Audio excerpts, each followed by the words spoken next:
Hola Hola artistas, artistas. con motivo del Día de los Museos hemos decidido realizar este vídeo, este directo, en el que vamos a hablar sobre patrimonio. Para ello, bueno, pues Monse ha aportado parte de su investigación para el trabajo fin de máster que ha realizado, y a partir de esta base pues vamos a desarrollar la situación y la potencialidad también que tiene nuestro patrimonio actualmente. Mi parte consiste en hablaros un poquito sobre la definición, sobre lo que entendemos sobre patrimonio y cómo se gestiona el patrimonio, porque los historiadores del arte también somos gestores culturales.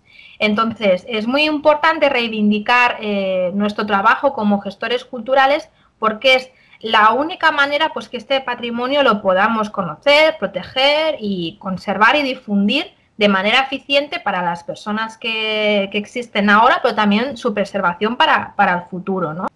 Primero de todo, ¿qué entendemos por gestión cultural? ¿No? Pues María Ángeles Querol lo defendió como ese conjunto de actividades destinadas a conocer, proteger, conservar y difundir el patrimonio con el objetivo de que alcance las funciones sociales que le corresponden y para que pueda persistir en el tiempo, a fin de poder ser disfrutado por las generaciones presentes y venideras. Entonces, una vez sabemos lo que es la gestión cultural del patrimonio, vamos a ver qué es el patrimonio, ¿no? Porque yo creo que mucha gente no sabe definir exactamente qué es patrimonio y qué no. Y patrimonio puede ser muchísimas cosas. Por ejemplo, empezamos por la definición que ha hecho la UNESCO, que es de las organizaciones que ha estado detrás de este tema y pues en sus convenciones reivindicando, ¿no?, lo que es el patrimonio. Entonces, la UNESCO, en la Convención sobre la Protección del Patrimonio Mundial Cultural y Natural de 1972, definía el patrimonio cultural como los monumentos, obras arquitectónicas de escultura o de pintura monumentales, elementos o estructuras de carácter arqueológico, inscripciones, cavernas y grupos de elementos que tengan un valor universal excepcional, desde el punto de vista de la historia, del arte o de la ciencia. Ahora los conjuntos, grupos de construcciones aislados o reunidas, cuya arquitectura, unidad e integración en el paisaje les dé un valor universal excepcional, desde el punto de vista de la historia, del arte o de la ciencia. Los lugares, obras del hombre u obras conjuntas del hombre y la naturaleza, así como las zonas incluidas, los lugares arqueológicos, que tengan un valor universal excepcional desde el punto de vista histórico, estético, etnológico o antropológico. Entonces yo me pregunto, ¿notáis a faltar algo en especial? Por ejemplo, el patrimonio inmaterial. Aunque la UNESCO no ha vuelto a definir el patrimonio cultural desde el año 1972, la organización se ha esforzado para ir ampliando esta definición a partir de declaraciones y convenciones que se han realizado hasta el año 2005. Por ejemplo, en el año 2001 se realizó la Convención sobre la protección del patrimonio cultural subacuático, donde se ponía de manifiesto la voluntad de reconocer, proteger y preservar el patrimonio cultural subacuático. Ya el mismo año se realizó la Declaración Universal sobre la Diversidad Cultural, súper importante, reconocer la diversidad cultural de las personas, donde se definía que diversidad cultural forma parte del patrimonio común de la humanidad. Sin embargo, que es lo que yo notaba faltar en esa definición del año 72, la aportación más importante se produjo en la Convención para la Salvaguardia del Patrimonio Inmaterial, realizada en el 2003, donde la definición de patrimonio cambió significativamente. El patrimonio, a partir de este momento, no será solo algo material, sino que también será algo inmaterial, por fin.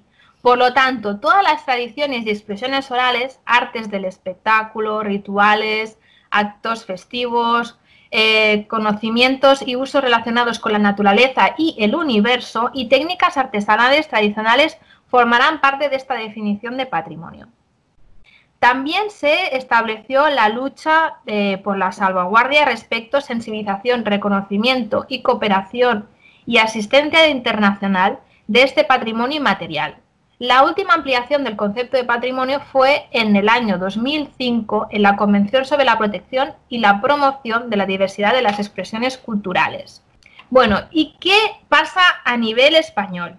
Bueno, pues a nivel español tenemos una ley muy antigua del año que yo nací, del 1985, titulada Ley del Patrimonio Histórico Español.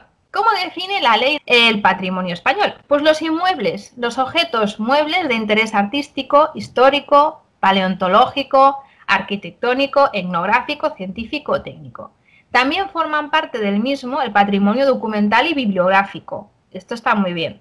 Los yacimientos y zonas arqueológicas, así como los sitios naturales, jardines, parques, que tengan valor artístico, histórico o antropológico. Asimismo, forman parte del patrimonio histórico español los bienes que integran el patrimonio cultural inmaterial, de conformidad con lo que establezca su legislación especial. Bueno, como podemos ver, esta ley tampoco especifica qué se entiende por patrimonio inmaterial. Y también establece que cada comunidad autónoma tendrá su competencia, como casi todo en España, ¿no? Esta competencia pues será impuesta por una nueva distribución de competencias entre Estado y comunidades autónomas, que en relación a tales bienes emana de la Constitución y los Estatutos de Autonomía. Bueno, aquí si quieres ya podemos poner un ejemplo muy claro de lo que es un patrimonio olvidado, pero muy rico, que sería el patrimonio funerario, para que la gente un poco se dé cuenta de cómo un lugar en concreto puede ser tan rico, ¿no? Y a la vez tan ignorado, ¿no? Hablamos del patrimonio funerario.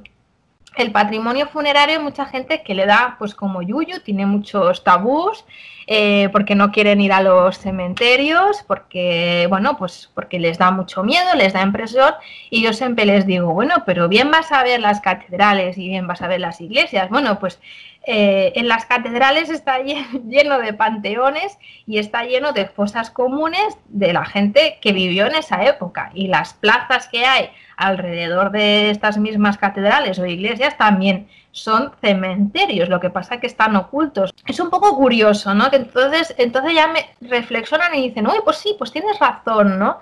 Y luego también son importantes visitar, por ejemplo, el patrimonio funerario de los cementerios, porque también así pues asimilamos el concepto que estamos todo el mundo destinados a la muerte, ¿no? O sea, que vivimos en una sociedad que da la espalda a la muerte, pero los cementerios tienen un poder pedagógico para poder enseñar a los niños de que la muerte forma parte también de la vida, ¿no? Y bueno, no me enrollo más y voy a definiros un poquito la variedad de patrimonio que podemos encontrar en un cementerio, por ejemplo, ¿no? Podemos encontrar patrimonio inmaterial, desde el antropológico, pues todas las costumbres, prácticas, rituales y tradiciones culturales en torno a la muerte. Patrimonio histórico, la propia historia del cementerio, las biografías de los artistas y personajes ilustres, los espacios de memoria, que también se han puesto ahora muy de moda, el aspecto religioso, la simbología, las imágenes, los atributos, signos y símbolos, el literario. La muerte y los cementerios han inspirado a muchos autores literarios, especialmente los románticos, y también hay una gran tradición cultural en torno a los epitafios. Y luego ya tenemos las festividades, conmemoraciones, y ya por lo referente al patrimonio material, que es lo que vemos, ¿no? Pues la arquitectura, desde la propia concepción, por ejemplo, del recinto funerario, hasta los funcionales nichos, pasando por los imponentes panteones. Los cementerios son un catálogo de arquitectura donde se pueden ver los diferentes estilos arquitectónicos y su evolución a lo largo de la historia, ¿no? La arqueología, los asentamientos anteriores a los cementerios modernos, por ejemplo, la escultura, que es mi campo, ya lo sabes. La escultura se usaba para decorar los panteones o las lápidas, pero también se puso de moda que reemplazaran el mausoleo arquitectónico por figuras antropomorfas o simbólicas como elemento apotropaico o simbólico. Luego está la artesanía. Los panteones se decoraban con pintura, forja, vidrierías. Y el urbanismo, como no, la necrópolis está distribuida y organizada según valores urbanísticos. Bueno, pues podemos observar que el patrimonio que contiene un cementerio es muy amplio y está presente en todos los estratos y aspectos de la sociedad. especialmente el patrimonio inmaterial, que paradójicamente es el más ignorado, como hemos podido ver en estas leyes. Por esta razón hay que valorar los cementerios como un reflejo de la ciudad de los vivos y considerarlos como un símbolo de identidad social. Como hemos podido ver, el patrimonio es muy amplio y es muy importante la gestión cultural que se hace de él desde el conocimiento, el control con estas leyes, ¿no? Cómo nos organizamos en una programación eficiente para programar todo este tipo de actividades relacionadas en nuestra gestión y también cómo se puede difundir, ¿no? Pero sin una inversión del Estado, pues este tipo de acciones es imposible que se realicen, ¿no? Que se lleven a cabo. Sí, tenemos que tener en cuenta que el patrimonio, no solamente desde el Estado, sino también desde las diferentes instituciones, se ve más como un gasto que como una inversión.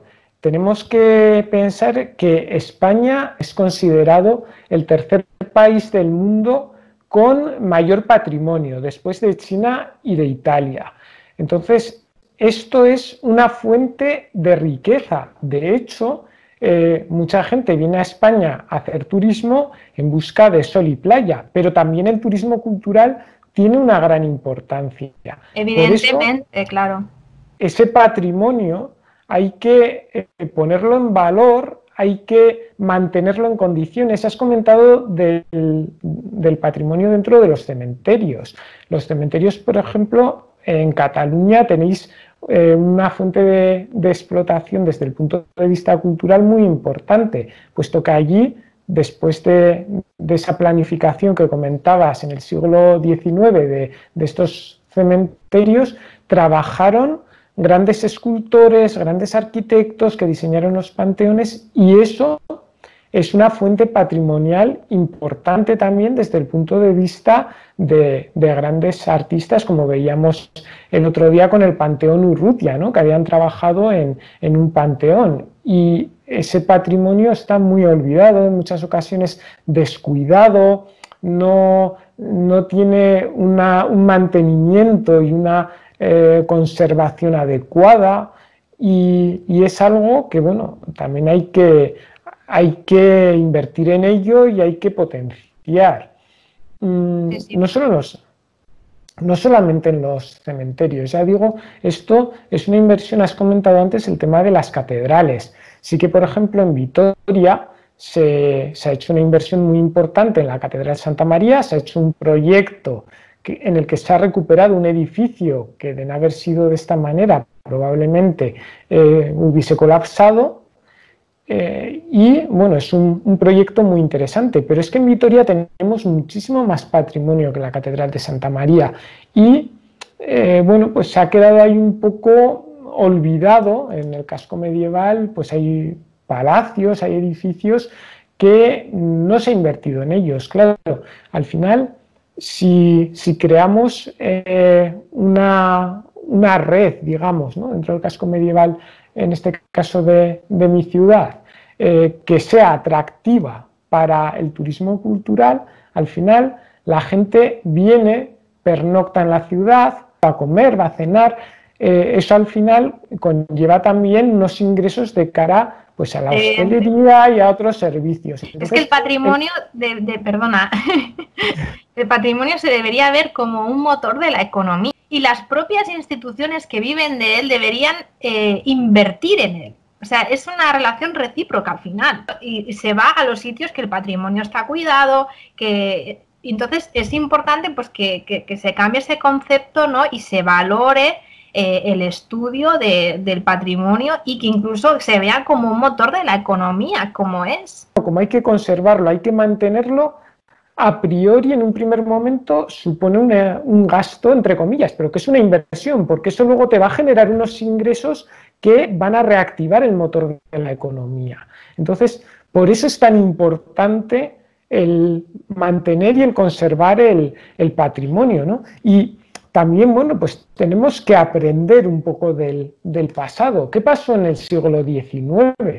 Ahora nos estamos llevando las manos a la cabeza con lo que pasó tanto en Francia como en España con las desamortizaciones. Claro, el Estado va a expropiar los bienes de la Iglesia, pero ¿qué es lo que le interesa? Sacar un rendimiento, pero un rendimiento, claro, no estaba desarrollado en el 19 el turismo cultural o la explotación cultural como está ahora, pero ¿qué se hizo? En el siglo XIX se desamortizan los bienes a la Iglesia no para adquirir los conventos o los monasterios, no, lo que les interesaban eran las tierras. ¿Qué hace el Estado? Expropia las tierras, las vende y saca un rendimiento económico en ese momento. Pero, ¿qué es lo que se consigue? Enriquecer a la gente que invierte en esas tierras, y el Estado sí tiene un ingreso puntual en ese momento, pero luego ya eso lo pierde. ¿Y eso qué conllevó? Que en los monumentos, los monasterios especialmente y los conventos van a quedar abandonados. Ahí va a haber un gran número de coleccionistas extranjeros que, fijándose en este abandono de estos claustros de una riqueza importante, pues se lo llevan directamente, ¿no? Y nos encontramos ahora en Nueva York, ¿no? Sí, un claustro. No, más de uno, unos cuantos, ¿no? Pinturas murales, tal. Entonces, claro, no aprendemos. O sea, eso pasa en el siglo XIX y estamos en el XXI. ¿Y qué nos está pasando? El problema ahora es otro. El problema ahora es que estamos en un estado laico, que estamos en un estado en el que se ha urbanizado mucho la sociedad. Es decir, el mundo rural se ha quedado abandonado, de tal manera que estos pequeños pueblos en muchas ocasiones se han quedado sin habitantes o con muy pocos pobladores, que hace inviable por parte del pueblo mantener estas iglesias. ¿Y eso qué está conllevando? Pues al final un abandono de estos edificios, de este patrimonio, conlleva pues que estos edificios se deterioren y que con el paso del tiempo, pues igual que en el siglo XIX perdimos una parte importante de estos monasterios, pues seguramente en unos años con las parroquias, ¿no?, de diferentes pueblos pues que no pueden sostener ese tipo de edificios, probablemente ocurra lo mismo. Y ahora que estamos en momento de crisis, pues ahora pues volvemos otra vez a cometer los mismos errores, ¿no? Ahora mismo leía una noticia que decía pues que la profesión, por ejemplo, de los arqueólogos se está viendo sumamente afectada porque, claro, se han ido se han abandonado pues muchas de las inversiones que habían previstas, y ya es un sector como muy precario, y ahora encima aún más, ¿no?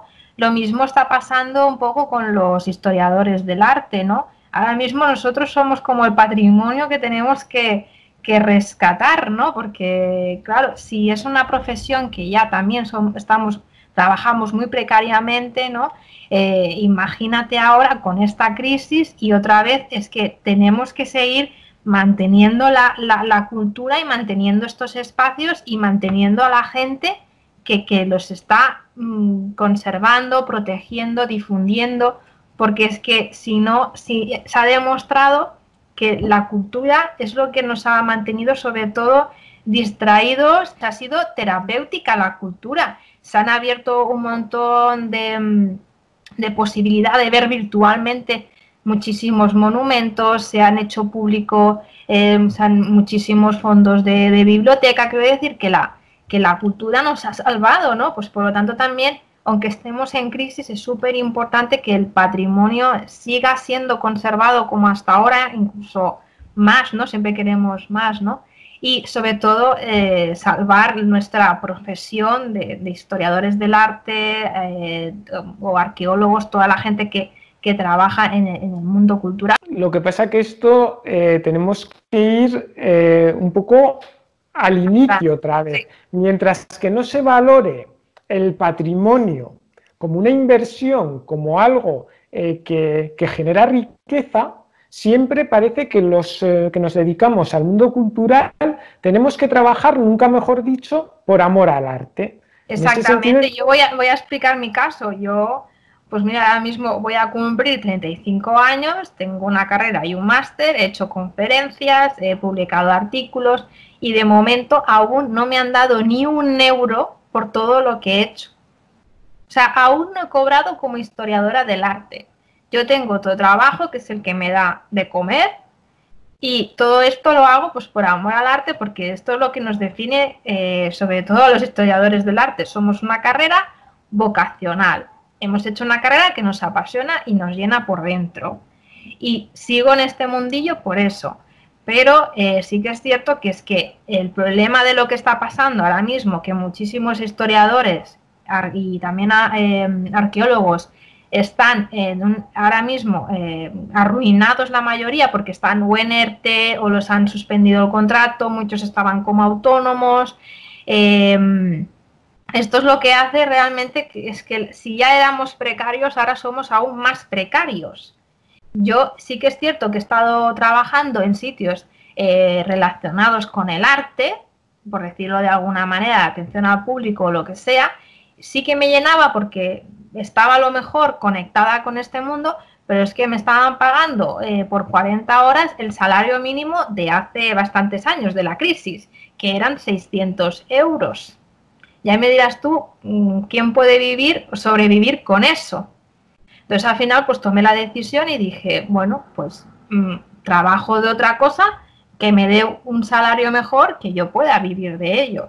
Y ya pues iré haciendo pues mis cositas y tal, a ver si en algún momento pues tengo la oportunidad de trabajar en el arte, ¿no? Pero esto ya, yo quiero decir que mi ejemplo es un ejemplo real, ¿no?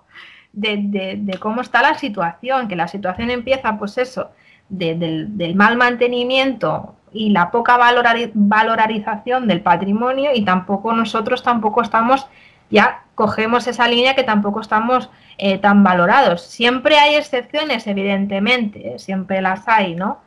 Sí, pero yo tengo que decir que soy un privilegiado en ese sentido, tú bien lo sabes, porque yo ahora mismo me estoy dedicando al arte, ¿no? Desde octubre de este año he podido dar el paso de dejar el otro trabajo que tenía y dedicarme solamente a la historia del arte. Pero no es lo habitual, efectivamente, es algo tras muchos años, tras un recorrido que lleva un tiempo y que, bueno, pues que al final yo lo he conseguido, ¿no? Que tampoco quiero desanimar a la gente. Claro. Y a ti la primera, que ya sabes que yo te animo muchas veces, ¿no? Porque tú además que estás especializada en tema de cementerios, que tenéis en Cataluña muchísimo patrimonio que creo que hay que explotar. Patrimonio que además es completamente desconocido la mayoría, o sea, hay muchísimo trabajo, hay que inventariarlo todo, estudiarlo a fondo, gestionarlo, difundirlo, hay que hacer, o sea, es que me puedo dedicar toda una vida y podríamos hacer incluso un equipo multidisciplinar dedicado a ello y que creo que realmente es una gestión que se tiene que hacer y ya, porque es un patrimonio que está en peligro. Pero es que encima el gestionar ese patrimonio iba a conllevar unos ingresos, claro, que a la larga iban a hacer rentable esa inversión, que es yo creo esa falta de visión que tienen muchas veces las instituciones, ¿no? Sí, es lo que decimos, que la cultura en realidad es uno de los motores de la economía principal. Porque es que la gente que hace en su ocio, la gente consume cultura. La gente consume series, películas, música, conciertos, va al teatro. Todo eso es cultura. Va a los museos. Sí, quería coger la otra rama de... Hace viajes culturales, visita monumentos, o sea, es que es algo que está ahí muy presente, ¿no? En lo que es el ocio, como bien dices, ¿no? Una de las maneras que tenemos a nivel legal de proteger el patrimonio es clasificándolo en una serie de categorías sobre qué tipo de bien cultural es, ¿no? Por ejemplo, en Cataluña tenemos el bien cultural de interés nacional, que sería de los más elevados, y es curioso como a veces algunos patrimonios que tú te crees que tienen la categoría pues, más alta, ¿no? Sorprendentemente pues tienen una categoría más baja, como es el cementerio de Montjuïc. tiene una protección simplemente urbanística. Entonces, esto hay que trabajar, ¿no? Porque cuando tú proteges el patrimonio, hemos hablado de las definiciones, pero si lo proteges con las instituciones adecuadas, especialmente lo que es a nivel local, en principio, donde las administraciones se encargan pues de dar o rechazar según qué, por ejemplo, permiso de obras o según qué tipos de acciones. Por ejemplo, hay algunas categorías que la persona que es propietaria, por ejemplo, está obligada a enseñar ese patrimonio, por ejemplo, una vez al año. Pues todo este tipo de normas que hay en torno a este tipo de protección, pues está muy bien porque entonces se protege localmente, ¿no? Y esto también es una de las cosas que tiene que hacer un gestión cultural para proteger este patrimonio, ¿no? Intentar siempre pues elevar esa protección para que esté ese bien más protegido, ¿no? La catalogación de este patrimonio evita, por ejemplo, el expolio del mismo. Evidentemente, por ejemplo, o sea, es imposible. Siempre he dicho que son esos 4 pilares, ¿no?, de nuestra gestión. El conocimiento, ¿no?, el control con leyes, con la programación de nuestras actividades, de cómo nos gestionamos, y luego la difusión. Pero si en el primer pilar, si no conocemos lo que tenemos, no podemos hacer absolutamente nada. Entonces es súper importante lo que comentas. Hay que catalogar el patrimonio, sobre todo para evitar expolios, ¿no? Que es como lo que querías comentar ahora, ¿no? Sí, por ejemplo, en Álava tenemos un caso de un retablo y un frontal de altar, pero vamos, que es un caso que hay un montón de ellos. En este caso era del convento de las Dominicas de Quejana, que es la fundación de los Ayala, de una de las familias alavesas más importantes de la Edad Media. Este retablo y frontal de altar góticos a principios del siglo XX van a ser permutados a las monjas por la reparación de las goteras del convento. ¿Qué ocurre? Estas religiosas, pues las pobres mujeres tenían muchas humedades en el convento, no tenían buenas condiciones de vida, claro, les ofrecen repararles el tejado, que era lo que ellas más necesitaban para su vida más confortable, pudiéramos decir. Claro, ellas cambian esta joya del arte gótico que actualmente se expone en el Museo de Chicago. A eso me refería con ese expolio que, claro, ahora es más difícil, que todavía se puede hacer con muchas obras, pero que en estos momentos anteriores, ante esa también falta de conocimiento del patrimonio, porque eso a día de hoy no hubiese ocurrido precisamente porque hay un mayor conocimiento del patrimonio, un poco lo que estabas comentando. Bueno, pues esperamos que os haya gustado primeramente pues la definición de patrimonio y luego las reflexiones que hemos hecho en torno a este concepto y en torno también a las profesiones que trabajan en cultura, y espero que os suscribáis a los canales, por favor, porque así nos apoyáis y nos vemos en el próximo vídeo. Chao. Hasta el próximo vídeo. Chao.